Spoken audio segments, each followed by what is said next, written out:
Hi guys!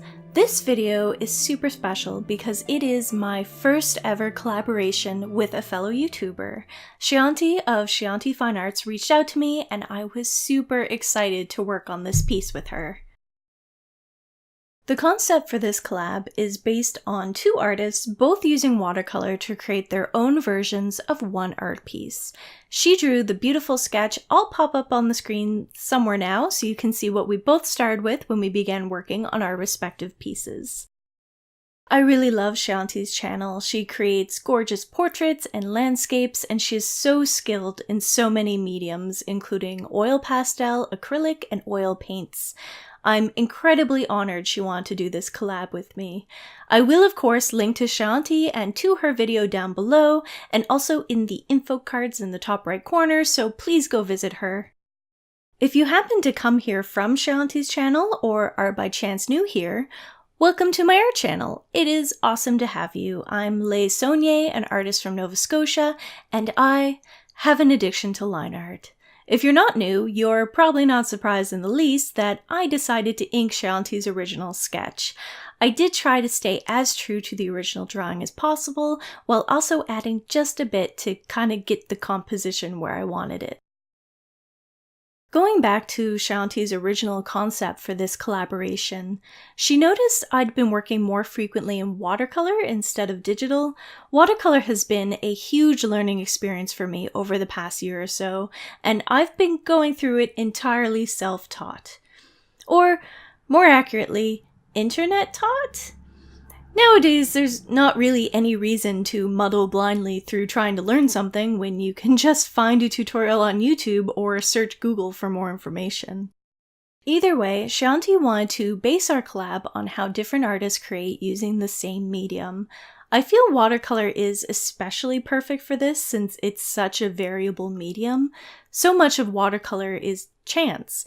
You can use the exact same paints and the exact same paper every time and still end up with different results because water is such a fickle thing. It's not really as exact as digital or working with a more opaque, thick medium like gouache or acrylic.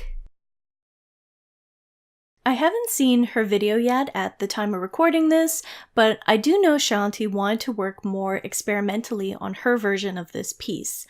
I personally worked in an illustration style, which I think gave a very flat but graphic look to the art. So many artists have such wildly different styles and approaches to watercolor, and our pieces ended up totally different. And yes, I have had a sneak peek at her finished piece, but no spoilers, you'll have to go see her video. Okay, so let's talk about my experiences painting this. I did have a lot of issues with this piece. As I mentioned in my last video, I'm going through quite the art block where things just don't feel like they're working out for me. A lot of it is my own fault. For example, I have yet to master the art of blending wet on wet.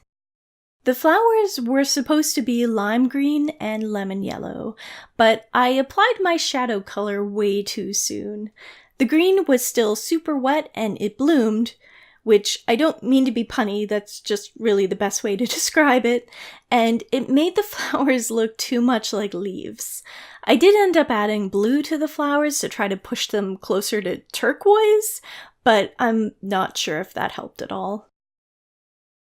In the video, you can see my little swatch strip where I test different colors, and they're all for skin tones. I was not having a fun time figuring out a skin tone for her, and there were a few disastrous mixes before I figured out one I liked. Yes, even that weird charcoal gray kind of color at the top of the strip was an accidental mix. I think I added too much blue. My unfortunate method for finding skin tones usually starts with just playing with colors and hoping that with enough water it will look like skin. I really need to practice my different skin tones in watercolors, and especially tones for shadows. I used permanent brown for the deeper shadows, but I think a cooler color would have worked better. Also, at one point I gave her these crazy sharp cheekbones that could cut someone before I blended them out a bit. I think I've been watching too much RuPaul's Drag Race.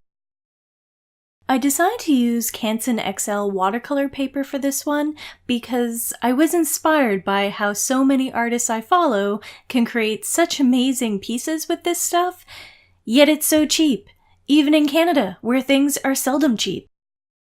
I don't regret the decision because it did turn out fine in the end, but I did get a bit of patchiness around her jawline that is likely related to the paper just being tired of all the layers I was demanding of it. It didn't lift as I've had some papers do, but any more layers and I think it probably would have. I mean, I put more layers on there anyway because I like to live on the edge of completely ruining my art. In terms of the paints I used M. Graham's Permanent Pale Green and Holbein's Permanent Lemon Yellow for the flowers, with Vinci Phthalo Turquoise for shadows. I then glazed over top with M. Graham's Phthalo Blue, which is not listed as being the green shade on their website, but it's definitely the green shade of Phthalo Blue. Her hair is Da Vinci Quinacridone Violet, which is a color I love but I barely use it for some reason, with Holbein Crimson Lake for the deeper shadows. Her skin is a mix that I came across accidentally, so I'm not 100% sure what's in it, but I believe it has some Daniel Smith burnt umber because I remember being scared it would granulate too much to look like skin. In case the edges between the background and the art bother you, where the background doesn't quite meet up with the lines, I did try to leave those for when I eventually went over them with white gel pen. The problem with using salt washes is that it does leave some texture behind, so I hope to avoid having to try to write over that texture when I get to that point. I did have a few spots that gave me trouble, but I'm going to spare you the super boring footage of me adding the white gel pen border, so it just kind of pops into existence in these last few shots of me fiddling with the skin, which is also when those razor-sharp cheekbones happen. I also added white gel pen to the pistil and stamen of the flowers to help them pop a bit, as well as to her eyes and lips. I did use the Signo white gel pen I got in my last well inked box, so I'll try to remember to link to that video if you haven't seen it yet. Even with the few troubles I had, I absolutely loved working on this piece. It was so much fun to create using someone else's sketch, and if you might be interested in creating your own art using Sayanti's sketch, I will have a link to her Pinterest post for the traceable where you can download that. A million thanks to Sayanti for inviting me to do this collaboration with her. Please go visit her links down below in the description box. She is such a skilled artist with amazing speed paints and tutorials. If you enjoyed this video, please give it a like and please consider subscribing. And if you don't want to miss anything new from me, remember to ring that notification bell. I create new art videos every Friday. Thank you so much for watching, and I hope to see you at my next video. Bye!